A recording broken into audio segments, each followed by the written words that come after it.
500 ఎకరాల్లో రాజధాని చాలు. జగన్ షాకింగ్ వ్యాఖ్య.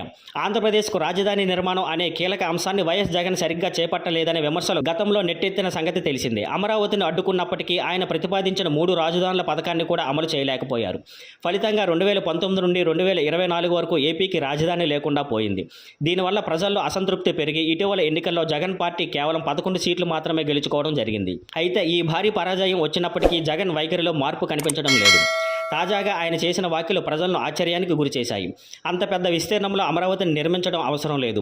ఎందుకు పెద్ద మొత్తంలో ఖర్చులు పెట్టాలి, అప్పులు తీసుకోవాలి? విజయవాడ గుంటూరు మధ్యలో 500 ఎకరాలు తీసుకొని రాజధానిని అక్కడే నిర్మించవచ్చు, అంతే చాలు అని జగన్ అన్నారు. ఒక రాష్ట్రానికి మాజీ ముఖ్యమంత్రిగా పనిచేసిన వ్యక్తి ఇలా చిన్నగా మాట్లాడటం ప్రజలను ఆశ్చర్యపరుస్తోంది. తన 5 ఏళ్ల పాలనలో ఏ నిర్ణయానికి పచ్చుకోలేకపోయిన జగన్ ఇప్పటికీ రాజధాని ప్రాధాన్యతను అర్థం చేసుకోలేదని విమర్శలు వేస్తున్నాయి. టీడీపీ వర్గాలంటూ జగన్కు ఉన్న దృష్టి లోపమే ఆయన పార్టీని ఈ స్థాయికి తీసుకొచ్చిందని చెబుతున్నారు.